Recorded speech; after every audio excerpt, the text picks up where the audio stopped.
keep in this format only. Good evening and thank you all for joining us.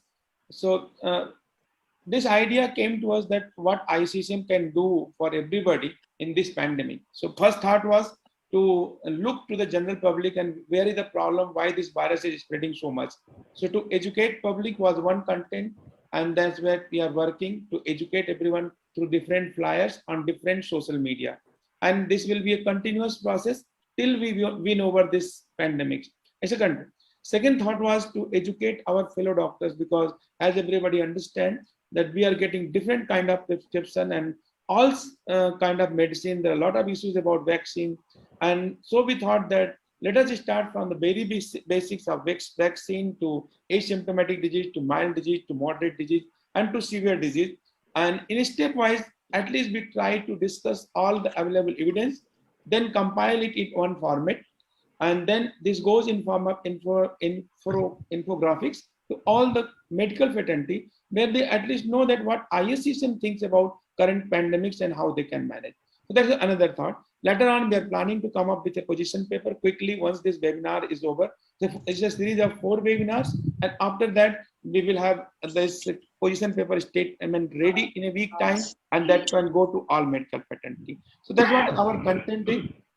One more request I will do with all of you. This flyer which Dr. Govil has unveiled, it will go to you.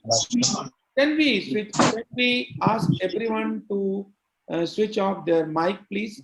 Everyone can open their video, but switch off their mic so that no one should get disturbed. Please switch off your mic. Everyone switch off your mic. Can you mute? Dr. Ranbir, you have to mute your mic, please. So today discussion, we are going to have an open discussion. I have not prepared any slide. Honestly speaking, it's very hard for us to sit for even 10 minutes for preparing. So I'm sorry, but definitely I will try to cover all the topic, whatever the questions I have received and I have. So today's topic for discussion is the vaccine, then about the asymptomatic patient, mild disease, and new virus strain, which is also creating a lot of problem. What the expert panel thinks of it. And to address this issue, we have invited some of the best eminent panelists for this. Professor Randeep Guleria, sir, Director AIMS, doesn't need any introduction to any crowd in India and abroad. We have another very eminent Dr. Ashish Balla, Professor of Medicine from Chandigarh PGI. Dr. Balla, can we see you here, sir? Your video, you can see. Then we have Professor J.B. Peter. Peter, sir, can we see you on the photo, please? Your video, Dr. J.B. Peter, sir. Then we have Dr. Anil Gurnani. He's also our panelist from Noida Group of Hospital. Dr. Asit Hegde, sir, from the Hinduja Hospital. Dr. Sumitre. Okay. And then Professor Reena Shah. She's joining directly. She's the ID specialist at Aga Khan Institute at Nairobi, and good friend, and she has been very quiet and very quick opinion for what to do and not do, and she has a lot of agony what is happening in India in prescription. So I thought let her be here and let her opine what she wants to be done here. So with this, I'm starting my discussion. But just a minute, Dr. Dhruv Chaudhary, our past president, has just joined in. I'll request Professor Chaudhary to say a few words before we start the webinar. Yes, sir. Yes, sir. Good evening, everybody, and good to see my dear friend and elder brother, Dr. Guleria, Ashish, Dr. Hegde. I think we are all passing through the pandemic. And sir, before we started, I just wanted to share the data today. I had it from IGIB of Haryana. We have now nearly 70% data which has been shared with us is the UK strain. That is what is telling us the rampant, rapid thing it is there, and they have tried to look at the breakthroughs which are happening. And the data which is there, obviously discussions will be there. What the director IGIB shared was that probably with the Covishield, the vaccinations which have been done, with the first shot around the efficacy which they are getting around about antibody responses around 75 to 80%, with Covaxin around 30%, but after the second shot, Covaxin is as good as having more than 80% of them are having it, whereas minimal difference as far as the Covishield is concerned. So they are looking at it data and will tell us, because the breakthrough infections, the way it is happening. so could give us an insight into it. And nevertheless, we are all have been inundated. Trust me, in Haryana, I can say it. Dr. Guleria will probably agree with me. Last year, we had maximum at the peak, around about 3,500 to 4,000 patients. Today, we had diagnosed 9,000 cases in Haryana itself. It's a yesterday data. And our serology positivity, our RT-PCR positivity rate of the test is now around about 36% right now. So that means if I take the people who are symptoms and not able to diagnose, nearly half of the people who are symptomatic, is around 50% all we are taking up. So it's an unprecedented, incredible situation which we are all dealing with. And oxygen already, the Air Liquor has told us, be careful about it. Fortunately, we had kept that thing in reserve, but we all going to have a tough time. And what they have shared us with the Mumbai, Delhi also, you must have got that information also, is that in Delhi, 60% is UK and 30% they are finding is the Maharashtra dual escape mutations. So I think it's a very evolving dynamic situation. Probably in terms of management, things may not be very different. With these words, I think we will be listening to all the stalwarts who are colleagues. I can see Dr. J.V. Peter, I can see Ritesh also, Dr. Gunani and everyone. And I think we are going to have an interesting next 1 hour of discussion. And we will be sharing, and Dr. Ina Shah and we ourselves exchanged quite a few notes yesterday night. So I thank you so much, and all the best. And Dr. Deepak, thank you very much for giving me the opportunity. Thanks a lot. Thank you, sir. Thank you. In fact, down second time with the COVID. And this time I had a bad fever, sir. And I had a very heavy viral load. So we are just looking at it. I thought I'm vaccinated. I am had a COVID last year, and this time I'm had a 102.5 fever for 3 days. Today, fortunately, for the first time, I'm febrile. So that's what the situation which is arising. It's a personal experiences we are all facing and seeing. Get well soon, dear. Thank you. So Dr. Sumit Ray has also joined. Thank you. So Dr. Guleria, sir, my first question discussion to you with a background that first wave came, we kind of conquered, or it went off its own, we don't know. And then we lower our guard too much that we thought that COVID has gone. Probably one thing, we lowered our guard. And second thing was that a false impression that vaccine will probably prevent us from getting infection has also contributed to some extent. I was just seeing data yesterday evening. Only 1% of Indian population is vaccinated with 2 vaccines. And something around, I think 7-8% has got 1 sort of vaccine. So if I have to ask one thing, what has caused this second pandemic, and where do you feel that did we do anything wrong as general? That's why we are facing such a big problem. In general thought, what is your thought on that? So thank you, Dr. Mishra, for inviting me, and I'm grateful to Dr. Govil also for calling me over. And I think you've already highlighted the points that are really contributing to this sudden rise. A number of factors have contributed. One, of course, being, I'm not really saying that we should start blaming anyone, but it's a general impression that everyone had in January and February that things are much better and our cases are down, vaccine has started being rolled out, and we will now be able to get over COVID quickly. However, we should have looked back, and there were 2 really warning signs which I feel had been flagged. One was the fact that there was a huge surge happening post-Christmas or around Christmas in UK, which was actually linked to the UK variant, which was reported in September, on the 20th of September, as a matter of fact. They had reported the UK variant. And in November, December, they noticed that this variant in that period of time had started causing a huge surge in the number of cases because it was highly infectious. If you look at the time gap that happened between noticing the variant and the surge, it seems to really fit into what happened in India also. We somehow didn't really take that into account. At the same time, because the vaccine was being rolled out, we really felt that now COVID is going to be over. But as you rightly said, our population is huge. If we have to really, even if you look at the adult population of a country, it's almost close to 97 crore, and we will need almost 2 billion doses to really be able to vaccinate them and protect them. So unlike what other countries like Israel has been able to do, we will not be able to reach those targets in a short span of time. So a variant which came, and it was I think, but obvious that the UK variant would come into our country. Other variants would evolve in our country, and that's exactly what happened. But they happened at a time when we had let our guard down. So we were more sort of casual about COVID. We had lowered our facilities. Many facilities were sort of shut down, which were for COVID care. Many uh, procedures that we were following in terms of tracking, tracing, and testing, tracking, and tracing was stopped. And in many cases, there was a general feeling that we don't need to have COVID appropriate behavior. I think all of this combined to sort of cause this huge surge. And as has been reported and mentioned by Dhruv, that the data which is coming from Punjab and Haryana is showing that the UK variant is now gradually going to become the dominant circulating variant in this part of the country. And the data from Maharashtra still suggests that the double mutant, which has now been given a lineage, is now circulating much more in that part. And there are reports also from Delhi. And I think this is gradually going to spread into other parts of the country. So we are going to see a surge in the coming weeks, because these are going to become the dominant circulating strain, and they are very, very infectious. So I think we have to go back to what we were doing in the past.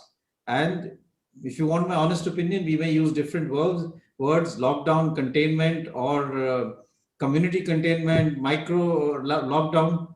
The only way we can stop the chain of transmission and decrease the number is by looking at a strategy which is lockdown based. What we are suggesting is that you look at the positivity rate, the case positivity rate, take a cutoff.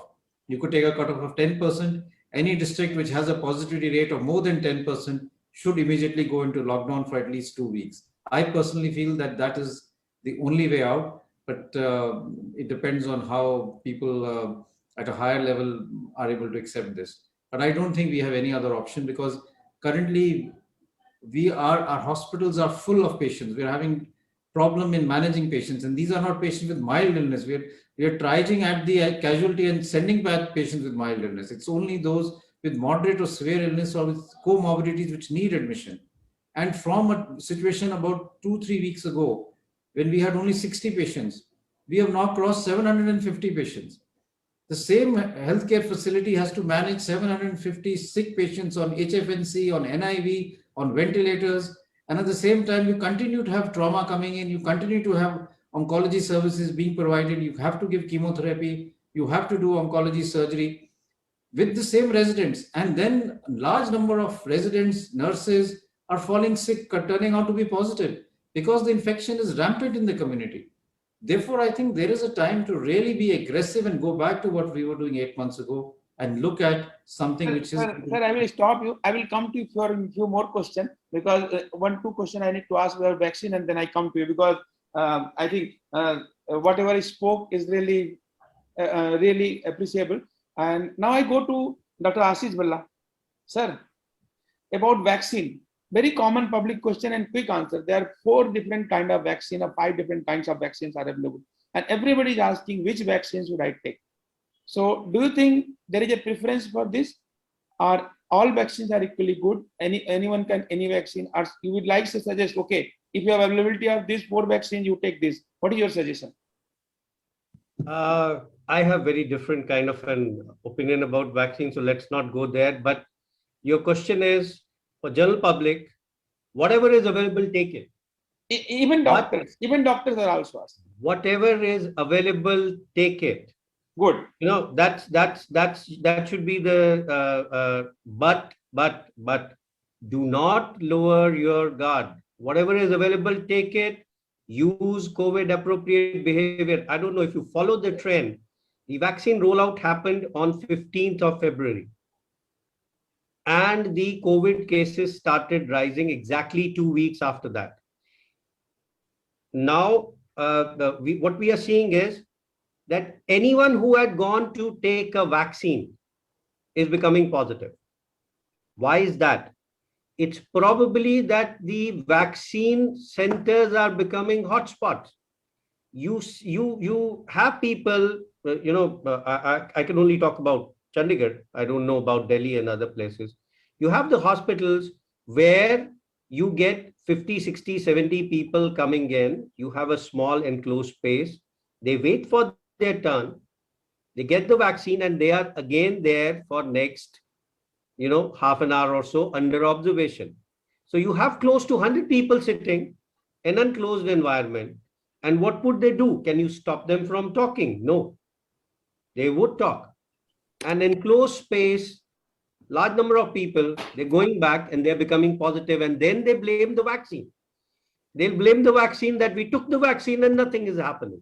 And after 2 weeks of taking the vaccine, I became positive. You didn't become positive because of the vaccine. You became positive because of your behavior at the vaccine center. Exactly. That's Exactly. probably Perfect. Perfect, sir. And Dr. Devi Peter, sir, very quick question to you.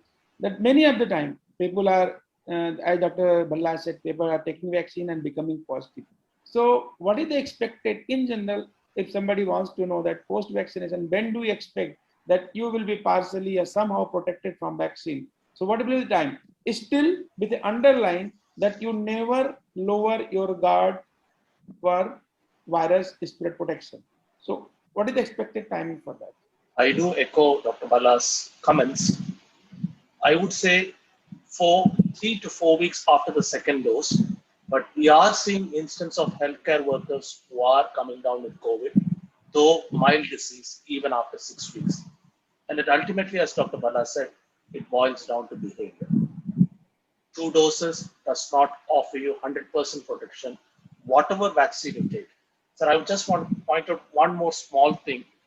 From a public health perspective, we need to vaccinate as many people as possible in the shortest period of time with whatever vaccine that is available at hand. Don't worry about the second dose now, at least 1 dose. Even the 60% or 50% protection is some protection. It may protect you against severe illness, ICU care.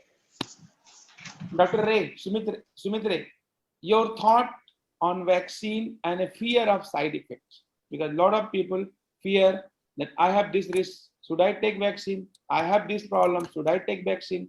Every day, all of us get hundreds of calls. I have asthma, I have CHF, I have neurological problem, I have cancer, I am immunosuppressive drug. Should I take a vaccine or not? So what is your advice for that? Well, I would in some ways tend to agree with the fact that we have to take vaccines at the fastest rate possible, particularly the vulnerable. Having said that, there will be vaccine worries, which is understandable because the fact is that whatever the small percentage for vaccination at AEFI is an important factor for all vaccination programs. Okay, because it is healthy people you are giving the vaccine. So so whenever a person, as a public health measure, we make some choices, but at individual level, we make choices also. The fear is individual. The gain is public. So because of that, there is this hesitancy, and that hesitancy also has happened because in some ways, the initial data for some vaccines did not come out in this. And when it did come out, there was a denial. There was a process of partly denying that.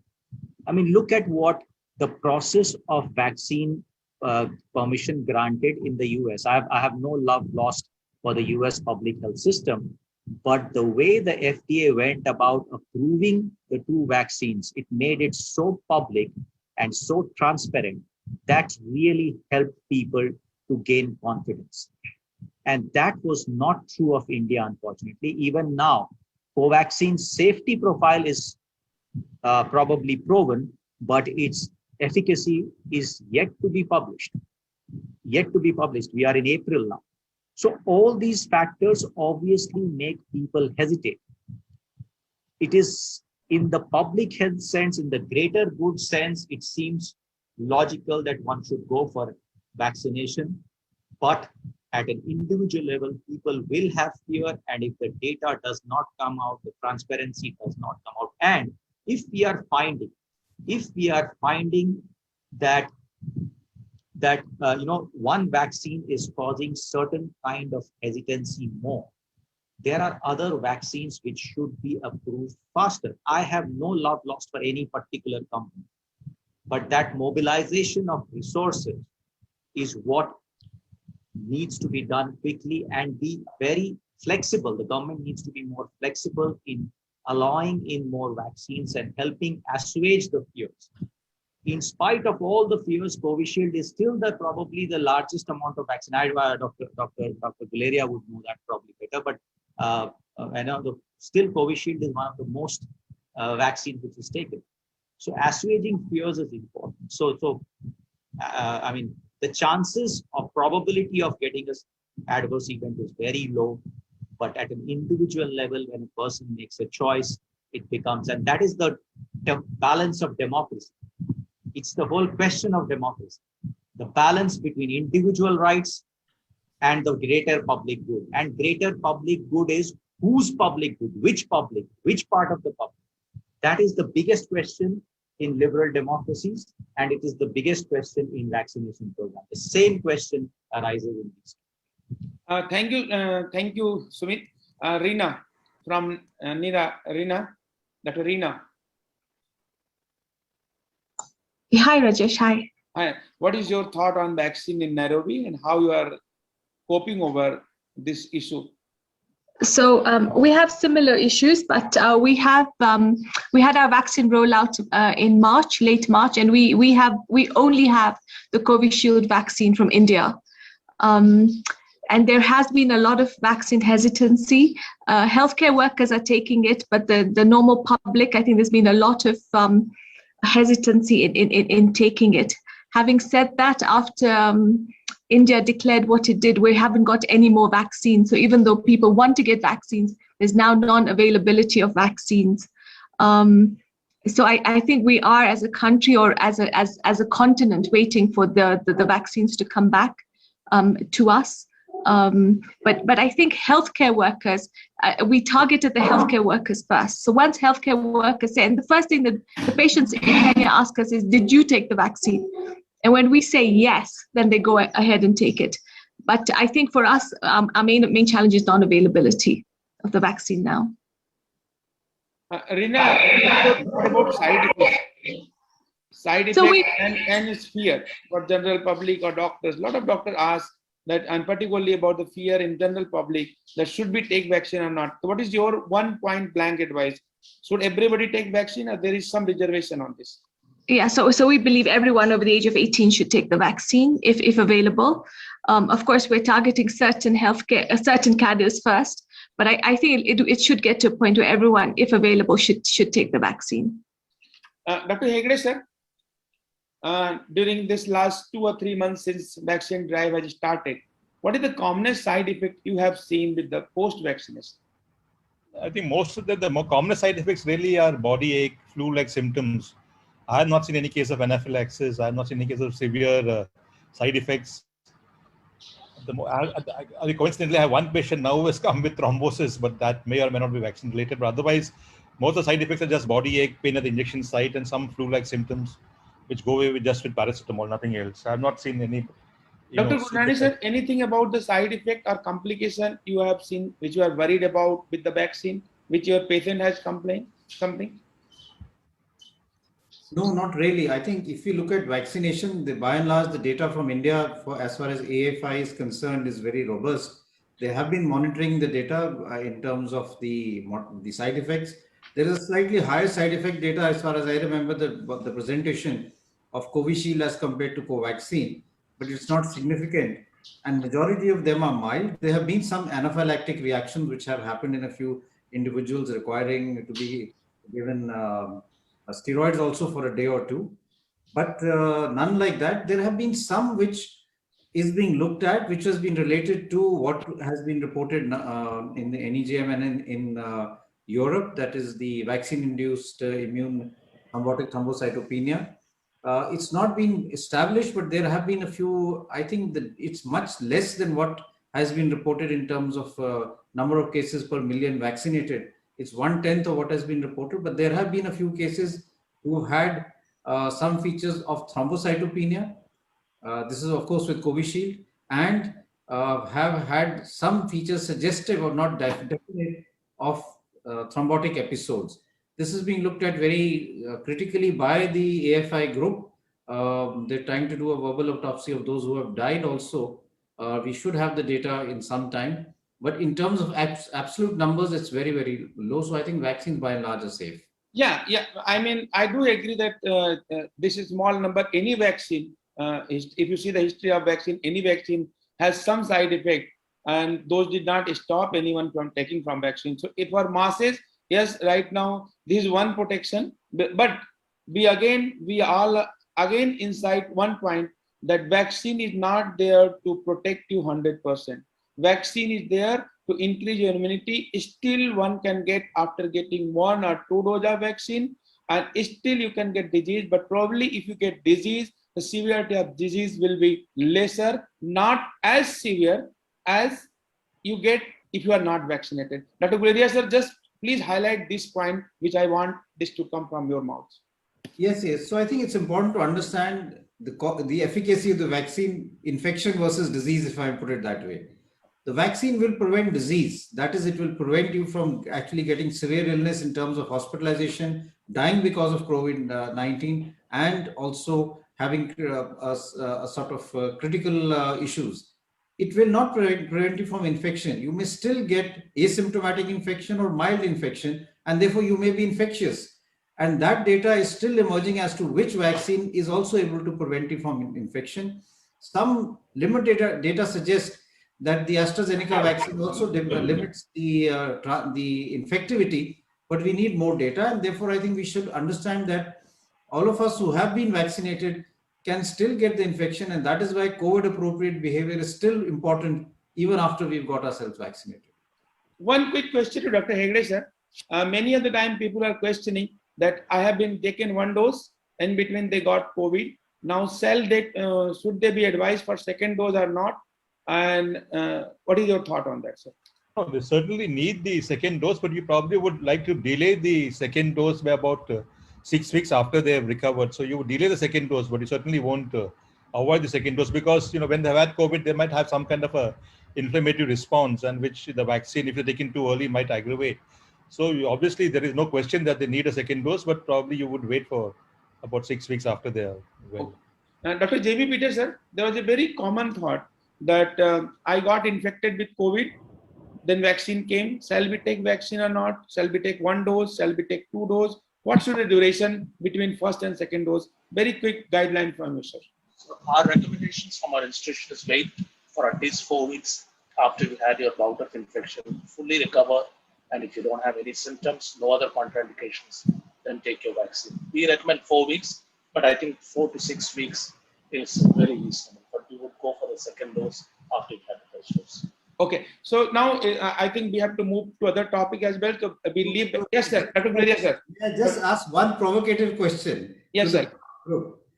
What is your thought that we give only 1 shot of vaccine, whether it's Covaxin or Covishield, and open it up to a larger age group and say the second dose can be taken after 3 months? We may get over the spike at that point in time, and a larger number of people may get immunity. This is what UK did.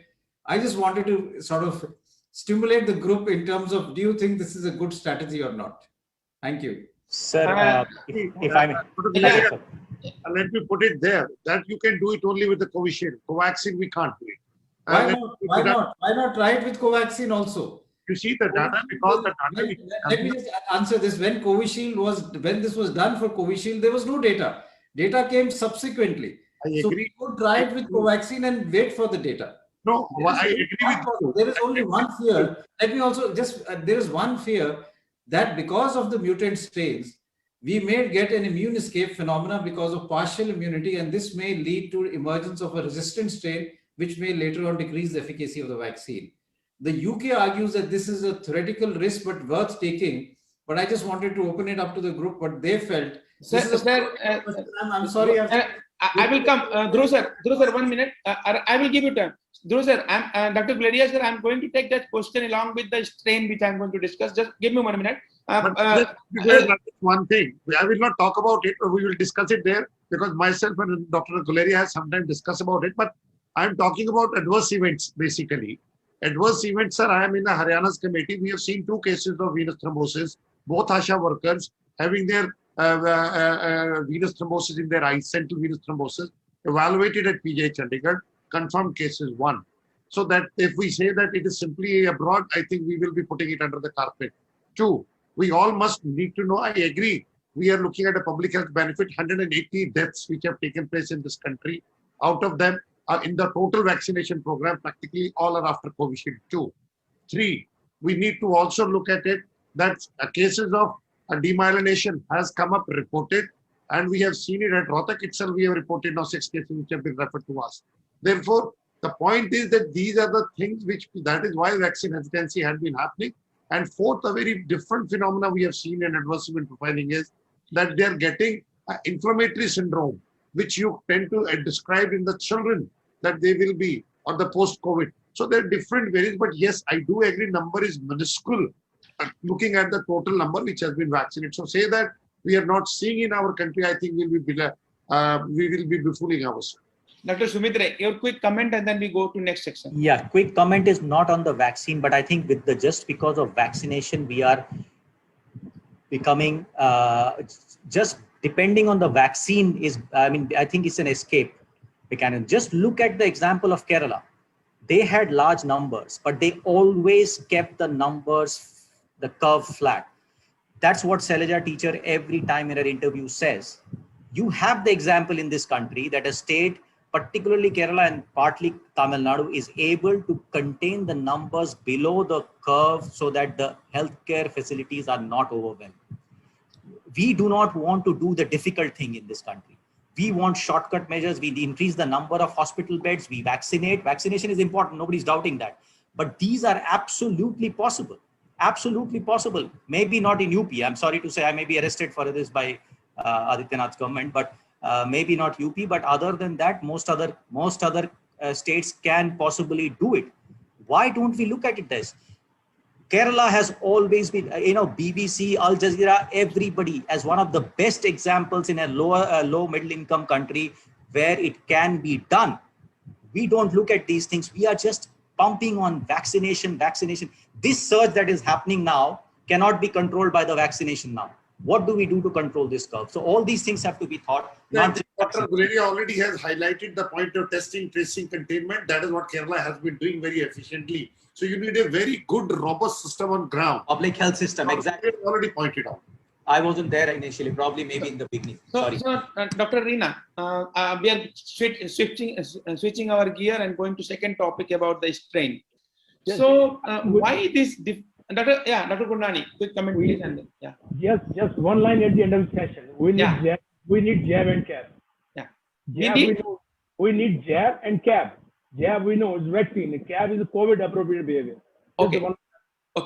Sir. So Reena, why it is important for everybody to understand, because there is a lot of talk about different strain, UK strain, African strain, now California strain is there. So different strains are coming. Why it is? Do you think in practice we as a practitioner need to know different strain? Why it is important for clinician to know, and how it is relevant? How these different strains are failing our vaccination program? Some part you can answer, some part Dr. Guleria can answer, and some part Dr. Ashish Bhalla can answer. So viruses by definition do mutate, and we do expect to get variant strains. I mean, that's normal. When it hits the media and stuff, it just sensitizes the population, but that's something that we expect to happen. So there's some viruses that mutate very quickly. So for example, HIV, that's why we've not been able to get a vaccination for that, because it mutates within 24 hours in the body. So it's impossible to get. While for something like influenza, we know we do it yearly. Bacterial pneumonia is a 5-yearly vaccine. So we've got to be very aware of these mutations, and we should expect some. Having said that, we do hope that the mutation is not so quick and it's not as deadly as people think it should be. So we're hoping that with these new variants, our vaccines work, or if they work partially, because there's always a part of the virus that's similar. So maybe part of the spike protein is similar. So we're hoping that some of these vaccines work against the different mutations. So we know for now that the Pfizer vaccine is effective against the South African variant, is effective against the British variant, and the efficacy hasn't changed. Although there's now all this talk about the AstraZeneca vaccine not being effective against the South Africa variant. but works against the British variant. So I think there has to be a little knowledge by all physicians, not in depth, on how much they work, and because it will affect your practice. Because say your population has been vaccinated by Covishield like ours, and we suddenly get the South African variant where it's not going to work, we should expect that there'll be more cases, and the people that we assume that will be protected will not be protected as much. Having said that, that is in literature, but in practice, we're seeing the vaccines work. Can you answer your question in form of that how it affects the transmission to a common public and between patient if the strains are different? How will if at all somebody wants to use monoclonal antibody, how it will affect the outcome, and how it will affect the susceptibility to antiviral like remdesivir, and particularly does it affect the, like particularly I'm asking about the tocilizumab use, that some strains may be better responding to toci use, others may not. So these four things which we are, as a practitioner, we are concerned. One is the transmission, second about monoclonal body, third is about the antiviral, and fourth is about the particularly tocilizumab, which modulates the immunity. So does this different strains will have a different response to this treatment strategy? So in terms of transmission, we're already seeing it. We're seeing that the new variants that we have now circulating is a lot more infectious than the previous one. So we know that the UK variant is a lot more, so the transmission is quicker.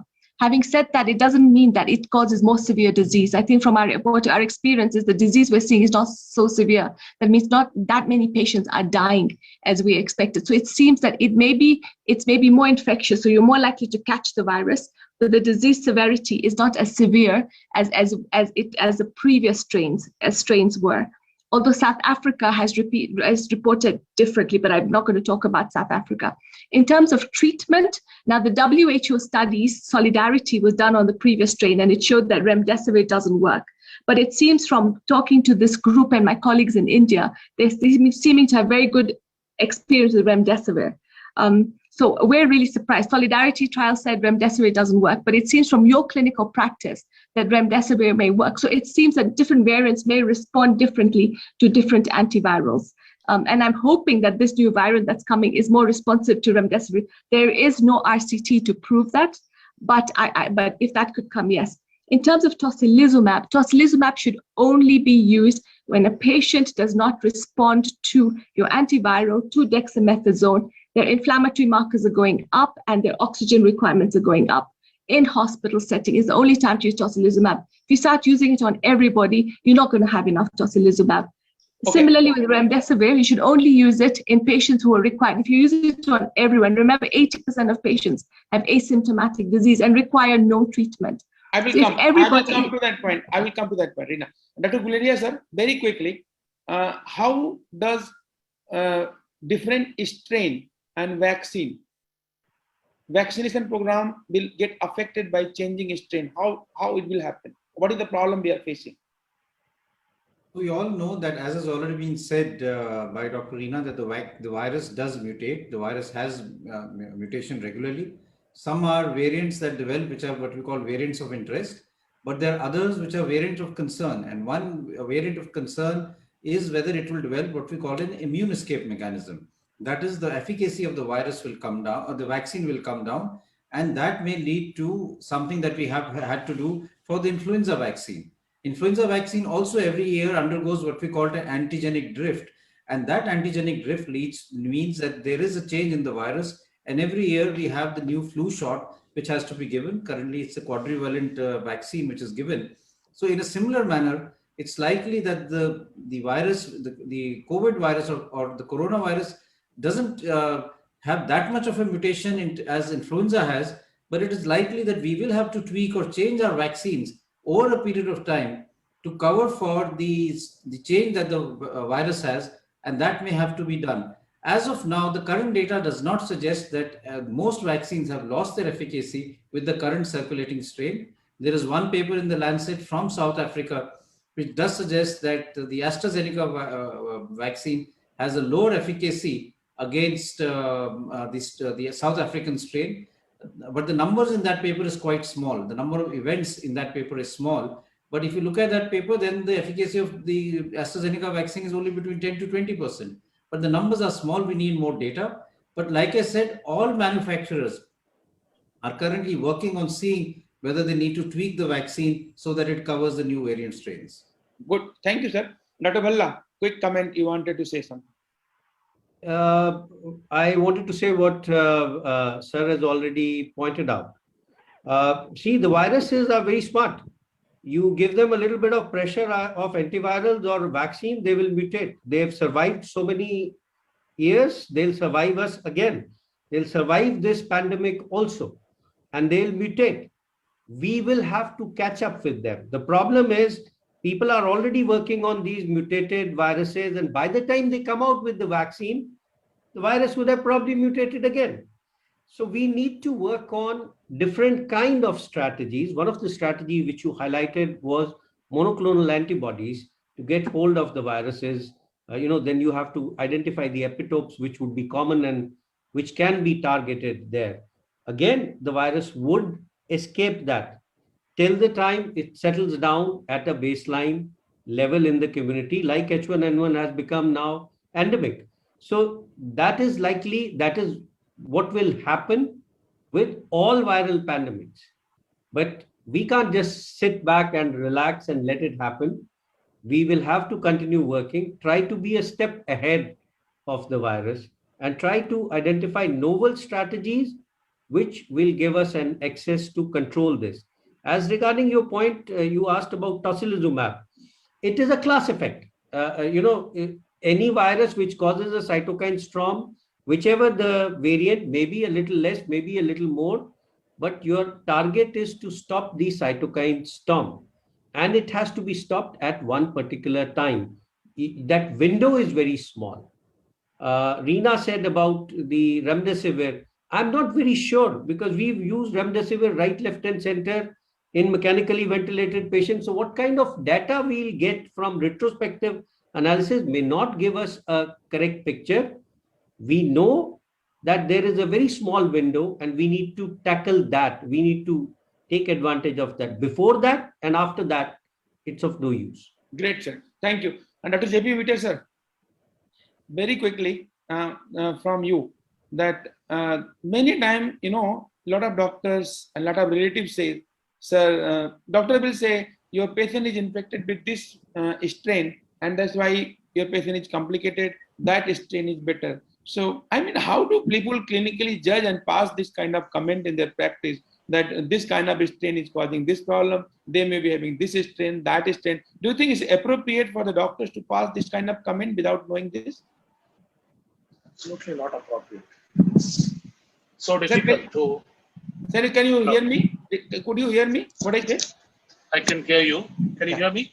Yeah, I can hear you, sir. Okay. So it's literally impossible just looking at the patient and the clinical profile to say this is the strain or that is the strain. I think we should stay away from making these comments, but focus on appropriate management of the patient at the bedside. Meticulous attention to detail is, I believe, what will make the difference. I think we have gone far away from the basics of managing the patients in a meticulous way in the intensive care unit. Great, sir. Dr. Sumitre, a quick summary from you about the strain, if you have anything to add. Not much to add. Obviously, we cannot predict the strain by the symptoms for sure. And as we had discussed in our critical care group, that I was a little taken aback that some people who are well-known practitioners were using this for a patient that I was seeing. So that was why I had raised the question. So yeah, I don't think you can differentiate. And I think the panelists have said what there has to be said about the strains. I have one point to add, Rajesh, here. You can, if you're checking actually the S gene in the diagnostics, what they found in the Kent strain and the UK strain, I hope Dr. Guleria will support me on this, is what they have been finding is that most of the time we are doing ORF and other genes. So there you cannot. But if you're looking at an S gene and you find that it is missing, when they went to the NGS, they found out this is what they in the UK strain. So if you're getting a diagnostic report saying S gene absent, ORF present, E present, then yes, that is where you can say that UK strain is there. Not otherwise, unless and until I have NGS in my brain. So short of that, it is not possible. Therefore, we need to be very careful about it when we are talking about. As far as I think that's what I wanted to highlight about. Thank you, sir. Dr. Gurnani, sir, very quickly coming to you now, clinical aspect. What happened? This pandemic going on, anybody gets fever. First thing they get tested, a doctor will say, go for RT-PCR. RT-PCR comes out positive, viral load is repeated, CT value is reported 11, 12, 13. And then patients goes in form of panic. So a patient in a group of family where everybody is diagnosed and there will be some people. So what will be your advice as a physician or as a practicing doctor and for the all practicing general practitioner doctor, when somebody is having a diagnosis without any symptom, that is asymptomatic patient, whatever can be the viral load, what should be they doing and what should they not be doing? Dr. Bhalla, I will come to you for this question. Better prepared yourself because you had a lot of voice echoing on this. But first, I want to listen to Dr. Gurnani. First thing we need to tell to the patient is do not panic. Much more important than that is the doctor himself should not panic.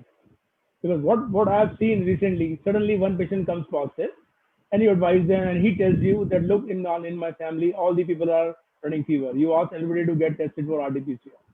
The next morning they come back to you, sometimes personally, sometimes through your video conferencing, that all the 13 members in my family are positive and we want to come to your hospital for hospitalization. That is where the panic button gets pressed. Before the patient gets panic, I think the doctors themselves are getting panicked because of this. Okay, all of you are running fever, 102, etc. This is not done. As a doctor, we should have a level-headed initiative at that point of time. That simply, as I was telling you at the beginning of this web, that simply high-grade fever is not the reason to admit in the hospital. That's one part. Second, what about asymptomatic patients? If he has no symptom at all and his RT-PCR got positive, first time I would like to know why did he get RT-PCR tested? Maybe he came in contact with some patient who had a COVID and he tested positive later on without any symptom. So he doesn't require any treatment except for observation. No further investigation is required. We generally ask them to monitor your temperature. We have made a small thing on our WhatsApp that take paracetamol SOS if there's a fever. Take plenty, keep your hydration well maintained, keep your nutrition well maintained, and monitor your temperature and SpO2. Very specifically, we define them. Keep monitor your SpO2 and your temperature. If there is no fever, you have no symptom, and you're maintaining an SpO2, there's no need to come to the hospital. Feel free to talk to us on video conferencing or to our emergency department, which is open 24/7. This is what happens about asymptomatic patients. Problem comes when the patient has a high-grade fever. From the patient's point of view, he thinks it's a severe disease. He's running high-grade fever, not settling down for last 2 days. It's the doctor's duty to convince him that, look, your all parameters are normal. At that time, you check their hemodynamics, you check your other vital parameters, you check their SpO2. If these things, and patient can accept orally. If he can accept all this orally, no need to panic. Unfortunately, what I have seen most of the time, even in my own hospital, before the patient panics, the doctor himself is panicking. Last 4 days, your fever is not settling down. 102, please come and get hospitalized. We'll put you on IV drip, IV paracetamol. No, it's not needed. Everybody knows. Fever in a COVID is going to persist for 4 to 5 days. Everybody knows about it. There's smoldering inflammation, as they call it, going on in the body. So before the patient gets heated up, the doctor himself is getting heated up. Have patience. It's my humble request not to be patient, humble request to all my fellow clinicians who are dealing day in out with these patients. Simply high-grade fever in otherwise healthy patients is not a reason to hospitalize. Treat them like you would take any other patient. Fever itself is not an indication to hospitalize. Monitor their temperature, monitor their SpO2. And at times we have seen some of the, there have been so many theories have come up. Like people have using colchicine in USA. I have had worked with so many of my friends abroad who are using colchicine in first 4 to 5 days. But in India, some of the papers have come. Even I have used personally indomethacin extra. If the fever is not settling down, there is no harm in using indomethacin extra. Indomethacin. This is a wonderful drug as anything short of steroid. No need of giving steroid in the first week. Sir, I'll come to you. Dr. Mugudani, sir, I'll come to you. Yes, a few questions. Dr. Bhalla, what is your prescription for a patient who is COVID positive asymptomatic? Nothing. One word, sorry? Nothing. No, patient will not. COVID positive, asymptomatic, nothing. Patient will say, think that if patient and lot of doctor will say, think that you do not know anything. You do not know about azithromycin, you do not know about doxycycline, you do not know about CT scan, you do not know blood report, you do not know about ivermectin, you do not know about vitamin C, you do not know about vitamin B12. So now you have to clarify all these issues, because the moment somebody is COVID positive, at least 10 to 15 medicine are written by OPD practitioner. So what you are going to do and how you are going to remove this bad habit from our own fraternity. Okay, I'll tell you what happened is we were having this discussion, patient pressure, patient says, kuch to de do. So you have to write. And believe me, Dr. Rajesh, Dr. Anil, Dr. Peter, everyone would agree with me. It'll take me 1 minute to write 4 drugs. It'll take me 20 minutes to convince this patient you don't need any drug. So what is easier? Writing 4 drugs and getting rid of this patient. That's what majority of people are doing. What you need to, what ISCCM needs to spread is mild fever. You don't need to come to the hospital. I don't know how many of you have seen this message on London buses in the winter times. You have mild flu-like symptoms, go to your pharmacy, get a prescription for, get paracetamol, stay at home. It is written on London buses in the winter time. I think something like this. You have only fever, don't worry, don't come to me. Nothing works. But as I said earlier, we as leaders need to set an example that you don't need anything. Don't bend under the patient's pressure. Very well said, sir. I do think agree. This is what should be the message from ISCCM to everyone. Yes, sir. Mild fever, nothing more than paracetamol. I come to sir. Dr. Hegde, sir. Yeah. So my question to you is that if at all somebody has to worry with a viral infection, so who are the group of patients who should worry if I become COVID-19 positive? Who are the patients? Or none should worry until unless there is a specific symptom. There are certain high-risk groups where you don't really need to admit right away. Don't need to get people. I'm not about the admission. I'm talking about worry. That worry. That's what I meant. High-risk group is certainly. No. Worry means, sir, like suppose I am a general practitioner. I'm a physician. My patient says, sir, I am COVID positive. What should I worry about? So what will, suppose I follow what Dr. Valla is saying, I will not give any medicine except paracetamol. What advice what will advise to that patient what he should do at home and when he should red flag when he is having only COVID positive but asymptomatic?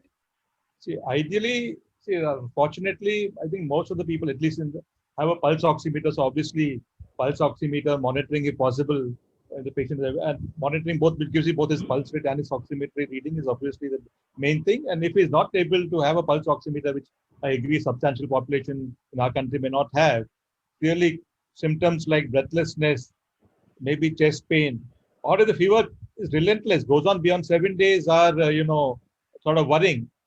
Of course, you'll have a slightly lower threshold in the so-called high-risk group, but otherwise the main thing is pulse oximetry, which I think is becoming, actually in our country, probably we are the pioneers in pulse oximetry. I think now practically everybody has pulse oximeter. So monitoring their pulse, oximetry, watching out for symptoms like breathlessness in the elderly, altered sensorium or something of that sort are the symptoms they need to watch out for. I think you can talk about high-risk groups later, so I won't talk about high-risk groups now, what you need to watch out of. You need to have a little lower threshold in the high-risk group. So I think you're going to address that separately. So most of the patients, at least fortunately, I have a population who has almost everybody has a pulse oximeter at home. So I think that's what they generally monitor, the heart rate there. So heart rate more than 120 in somebody, especially at rest, not after exertion, I would worry about. Pulse obviously going below 95, I'd worry about. Symptoms like chest pain, clearly obvious dyspnea, I'd worry about. Altered sensorium, I'd worry about. Dr. J.V. Peter, sir, what is your thought? What you have to say to your patient when you should worry? Because what happens, whatever we conclude here, our plan is to come up with a simple guideline, particularly for the patient who are at home care, that when you are at home care, you monitor this, and then this is our red flag sign, that when you have this, you have to red flag to your doctor or concern. So how will you approach this thing? So we have something called a home monitoring package. The patient is assessed initially in the triage, is given a home monitoring package, which includes a pulse oximeter, and they're advised to report if they have any of the symptoms like breathing difficulty, the saturation is dropping, when they walk, the saturation drops by 2 or 3. The pulse oximeter will also record your heart rate, and the nurse also calls them 2 or 3 times a day to monitor them. So I think effective home packages can be done by each institution or nursing home with very clear directions. These are the worrying signs. Sir has already articulated, somebody's respiratory rate is high, they're feeling uncomfortable with their breathing, chest tightness, the saturation is dropping, the pulse rate is recording more than 100, it's persistent, fever is persistent for more than 4-5 days. And these are some warning signs that they could, thresholds they could use to report the emergency. Reena, very quickly from you, what is your thought? Because you have been very vocal on these issues. So, so I agree with what was said earlier. You know, the prescription has to be nothing. You've got to spend that 5, 10, 15 minutes with your patient to tell them that really just you need to monitor at home, and paracetamol if you have aches, pains, or fever. And I think that message just has to go out strongly, whether it's through media, radio, I don't know. But that really has to go out so that patients don't run to get a Zithro and Doxy and remdesivir and stuff. And that's why you're having stockouts of these drugs. I have family in India who have the stocks of remdesivir. I'm so shocked that they managed to get it. They've kept it just, you know, in case we need it, we're keeping it. And that's not right. I think a lot of people are doing that. So if that message goes out, then at least you won't get the stockouts and stuff. So literally nothing. And as long as your saturations are good, you're not symptomatic, you shouldn't be taking any medication. And fever is okay. You can have fever for a few days. I find Indians, whether they're in India or abroad, fever is such a big enigma. You know, you cannot have fever. And if you have fever, that means there's something really wrong with you. And I think that education has to come through. Thanks. Dr. It's a very crucial topic. Your thought I want to hear from this, because it's a really, if we can echo this thought to everyone, it will save millions of people getting stuck with all these nonsense medicine which are like being given to them. You are muted. Sumit, you are muted. Sumit, you need to unmute. Yeah, right. So I agree with those the previous speakers, everybody, that we probably don't need this long prescription. Sometimes to honestly say, I prescribe a multivitamin along with a crocin to make people feel better. That's all I do. Other than that, I don't do anything. But one thing about the fever, I know we have been having this discussion, Dr. Reena also.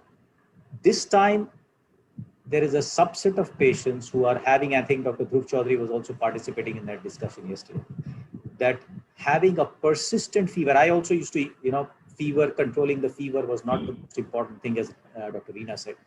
But there's a subset of patients who are having persistent fever, which is going on for 7 days. A fair percentage of them are landing up with CT scan changes, inflammatory markers going up, and worsening of symptoms if those inflammatory symptoms are not controlled within early. I have had patients who are younger who have had the inflammatory response much faster on day 5. In the previous surge, it was usually beyond day 7. This time it has been day 5, and I take history very carefully because I've told my residents that it does not usually happen before day 7, but I myself have found that this time it's different. And these are the young patients who have persistent fever, who end up with significant lung damage and the inflammatory response. So in that subset, controlling the fever, admitting them may be necessary. It's a small subset. Sumit, the question, just to add to the question. So when will you advise imaging in this patient who has persistent fever or high marker? What imaging X-ray or CT scan? So what we are doing is sometimes start off with the X-ray, but that is usually between 5 to 7 days. Starting off with an X-ray at 5 to 7 days.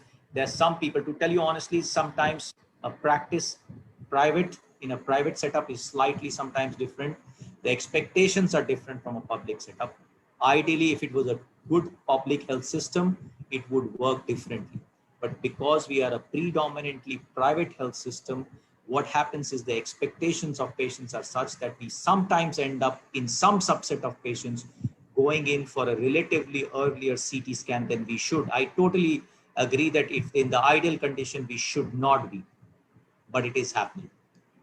Okay. Dr. Guleria, sir, your word on asymptomatic in a patient who is COVID positive, having asymptomatic state, and lots of them are, all of them, whosoever is COVID positive, next day or within 48 hours, one bout of fever, and they are going for CT scan.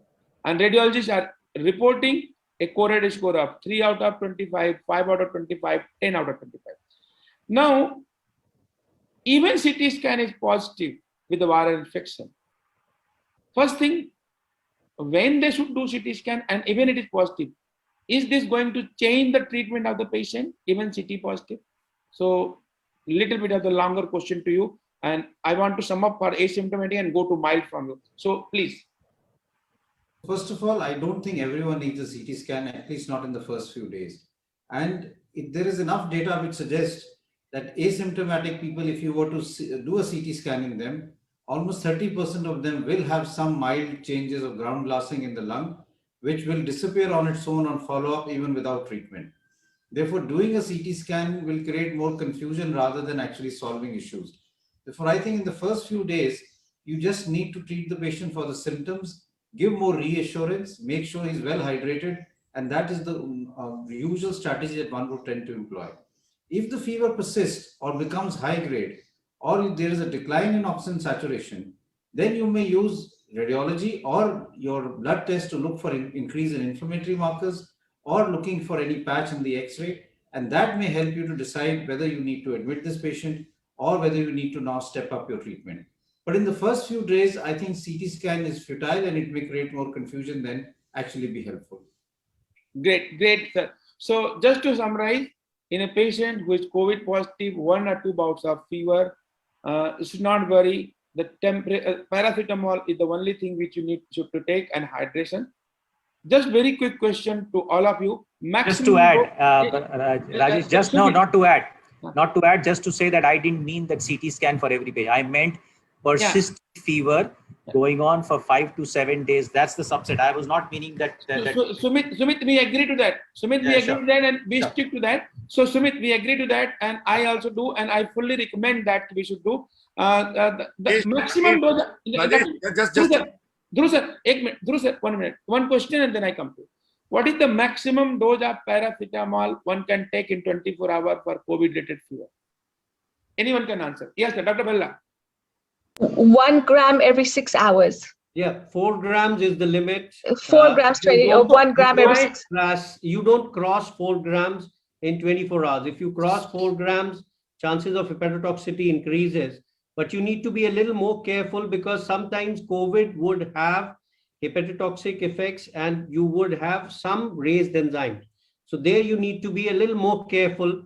But up to 4 grams is safe. You can take up to. So I just want to give a very clear and loud message that mild disease or patient who are having fever with COVID positive, paracetamol up to 4 grams is the only medicine which this. I'll come to doctor. Up to 4 grams. Correction is message, Dr. Rajesh. Sorry. One small correction is message. You need, when we are discussing with the mild patient, we need to look up 2 things. What is the patient's age? And are there I will come to the mild. I did not discuss mild patient. I am talking about the asymptomatic and occasional fever you are concerned about. I come to the mild phase and then we stop. So maximum dose of paracetamol one can take up to 4 grams. That message should go to every practitioner because I hardly see anybody prescribing even paracetamol 500 milligrams 8 hourly or maximum 6 hourly. That's those people prescribe, and that's why you do not get good response. Yeah, Dr. Bella. Rajesh, just before Ashish says one thing, In asymptomatic, I think Ashish was very blunt, and he has been sending a lot of prescriptions to people, what is happening. So we have been discussing. I think I agree with him. But at the same time, whether person is asymptomatic or is a pre-symptomatic, instructions remains the same. So that quite a few people have been later on landing up with the trouble. So I think no prescription, agreed. But at the same time, all caution need to be taken and told so that we don't burnt our fingers. Okay. So, yeah, Dr. Balla. Yeah, what Dr. Gurnani said is that you need to take age into consideration. What we do is 650 milligrams, you can go up to every 4 hourly, or 500 milligrams every 4 hourly. That would be less than 4 grams in a day. That is more than sufficient. You don't need to go to 1 gram. In case of persistent fever, what Dr. Gurnani said, and I would echo it again, he said endomethacin. We've tried ibuprofen, and we've seen that ibuprofen given for 48 to 72 hours, dramatic response. Even if people who've had mild ground glassing on CT have come to us having persistent fever, only ibuprofen given 2 to 3 times a day for 48 hours, they respond beautifully. Try that before you jump on to anything else. One thing which I wanted again to talk about is when we are sending people home, what do we want? I ask the relatives to make the person talk to me. If that patient is able to talk to me in long sentences, does not stop in between. Sometimes I ask him to sing a song and listen to it, whether he stops in between. If he's stopping in between while talking to you, get worried, get him to the hospital, right? Whatever is happening. Great, sir. So that is something which can be done. Very quickly, because we have already overthought our time, I want to come to the mild disease. So, Dr. Reena, who are the mild patient? Who are the patient who comes in category of mild disease? One is asymptomatic, another is the mild. So and what are your instructions for the patient who are having mild category of COVID-19 disease? So mild is some symptoms. So a bit of cough. We've in our second wave we saw a lot of GI, so like diarrhea and vomiting with the COVID. So literally they're symptomatic. In addition to mild fever, and those we would call mild, but the saturations remain above 94%. And these are the patients you can manage at home. Again, symptomatic management. You don't need to admit them to hospital. But the one category in our last wave that we struggled with were pregnant women in their 3rd trimester. And I don't know whether you've had any experience with them. They come in with mild disease. So they're at 36, 37 weeks. They have mild COVID. The gynecologist calls us to co-manage. We deliver the baby. And within 2 to 3 days, they progress from mild disease to severe disease. It's something that we've seen. It's something that we're writing up at the moment. But I don't know whether you have the similar. So the ones that I really worry about are these pregnant women that come in 3rd trimester. Of course, the patients, the elderly patients with comorbids, whatever, you've got to keep a really close eye on them. But in our first 2 waves, we didn't have that issue. But the pregnancy in the 3rd wave was a real. What do you mean by close eyes? What do you mean by close eyes? What do you mean by close eyes? So basically, we like even if they're out, so if they're admitted after this, we wouldn't discharge them straight away. So a woman who's at 36 weeks who has so in our hospital we do a COVID test on anybody who gets admitted, regardless. So even if they come into maternity, so a well woman who's coming into maternity for delivery would have a COVID test. If we pick up an incidental COVID, then usually, a normal vaginal deliveries would go home in 24 hours, 48 hours. These ones, we really keep a close eye on them in the sense that we don't rush to send them home. We spend a lot of more time doing education because we've ended up having quite a number intubated in the ICU. Their outcomes are not bad. Their mortality rates are not high, but the morbidity becomes very high. Okay. So I think as the pandemic evolves, we'll find lots and lots of subset of groups that we keep a close eye on, in addition to the traditional diabetics, elderly, malignancies, etc. Great. Dr. J.B. Peter, sir, what is your prescription for mild disease at home? Not much different from the asymptomatics, the same things. What I put down in the box. With very close eye on warning signs that may alert the individual or the clinician to deteriorate in clinical stages. Dr. Hegde, sir? Yeah, the same. I mean, note the prescription doesn't change, but the degree of monitoring might be a little more intense, especially in the high-risk groups. I mean, traditionally the elderly. So do you do 6-minute walk test in any of your patients? No, I know people say that you should do a 6-minute walk test, and I mean, obviously, if on a 6-minute walk they don't desaturate, it's a good sign. But I'm not sure that if they do desaturate, whether all of them, without the 6-minute walk would have, progressed. So, though I agree. Dr. Bhalla, I come to you. Dr. Bhalla, I come to you. I personally don't recommend it because some patients have actually desaturated to dangerous levels on 6 minutes. I don't recommend it. I would just ask people to rest, and clearly there would be some time for people to deteriorate. I don't think, because I think you might overdiagnose serious patients by doing a 6-minute walk test. It's not necessarily all of them are going to eventually require steroids or whatever else. So I generally don't do it. I mean, I just tell them to watch, and clearly the saturation will drop gradually even in somebody, so I think you have time. It's if they're monitoring themselves carefully, you have time, you have warning. It's not like, suddenly very few people deteriorate that rapidly. I mean, there is enough warning. And I think what Dr. Bhalla said about asking them to speak is a very, very good thing. I mean, you can on the phone judge. So I think that's, I really don't recommend. Dr. Bhalla, you should say something. Regarding 6-minute walk test, we ask our people to do it very regularly. You registered your saturation baseline, and then you do a 6-minute walk test. What we have seen is, in most of the elderly, most of the obese patients, most of the comorbid patients, their saturation actually improves when they start walking. When they are lying down with fever in bed for a prolonged period of time, they get up and start walking. We encourage them to continue walking. They see it. They see it that their saturation was low and it has improved. It gives them a positive impetus to get up and walk. And then it is easier to convince them that, yes, you are not sick. If it falls by more than 3, I don't treat them. If they have comorbidities, I'll ask them to come to the hospital, get under observation, or probably even if they are at home, I'll probably put them under a stricter observation. But you need to take care of anemia, heart failure, CKD, all those kinds of patients, because they will desaturate. So Dr. Guleria sir want to leave. Dr. Guleria sir, you want to have last comment on the mild disease, and then we are really honored to have you here, sir. No. Thank you very much. I just had another engagement because I didn't realize that it will go on beyond 9. I thought it will be over by 9. Sir, people are so enthusiastic. They're not allowing me to cut down. I mean, what should I do? And we have overshot our capacity. We thought that we will not get 500 people, and we are crossing more than that. So what should I do? I mean, you panel are so good. No, thank you very much. But I think it has already been said that you need to observe patients with mild disease more closely, and you need to take a call on if their oxygen saturation is falling. These are patients who either are going into moderate disease or are the ones who may have comorbidities for which you need good supported treatment. So monitoring here, close monitoring here is the key, and then taking a decision of when to upscale your treatment is what is very, very important.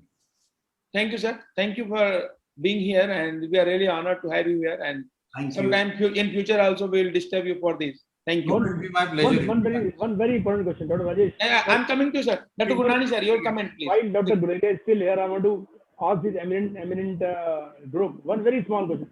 Is there any guideline on regarding age as to who all can be home quarantined or home isolation? Obviously, there are plenty of it. Dr. Guleria himself has done it. All India Institute of Medical Sciences, it is there.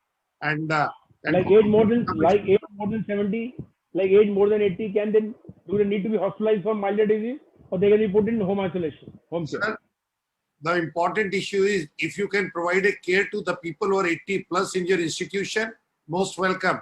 No, we are not in the hospital. The coming is the care, not the treatment. Let's be very careful.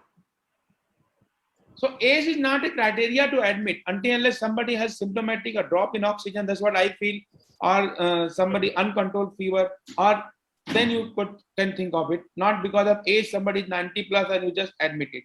Dr. Sumitre sir, your last word on mild disease, and then after that I hand over to Dr. Deepak Govil to close this, because we have already overshot by 40 minutes. I don't I don't want to take any more of your time. I think it has all been covered. Thank you very much for having me here, but we are completely flooded with work. I'm sorry, I have to get going. Thank you so much, panelists. Thank you. So, Dr. Deepak, this time, next time we will try to stick, but I think it's a little bit difficult for the stick to time. But it was a healthy discussion. Over to you, sir. And then we again meet on Wednesday for the next session. Thank you very much. First of all, I would like to thank all the eminent panelists, Professor Randeep Guleria, sir, Professor J.B. Peter, sir, Professor Ashish Bhalla, sir, Dr. Ashit Hegde, Dr. Anil Gurnani, and Dr. Sumitre, Dr. Reena Shah, and all of us, Professor Dhruv Chaudhary, who is here despite of his illness. He took time, although he is like looking very bright and as energetic as he is always. It is the first day of April, but 4 days it has been going on. I can understand. I request our General Secretary, Dr. Arindam Kar, to say a vote of thanks and finally close this session.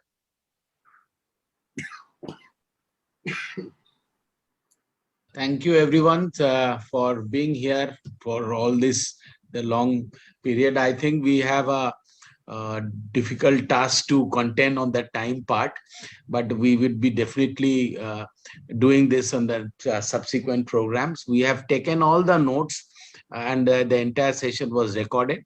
So we will come back to you on salient points for your feedback, official feedback, and then we'll incorporate it into the position statement. I think we have had a very clear directives from our panelists.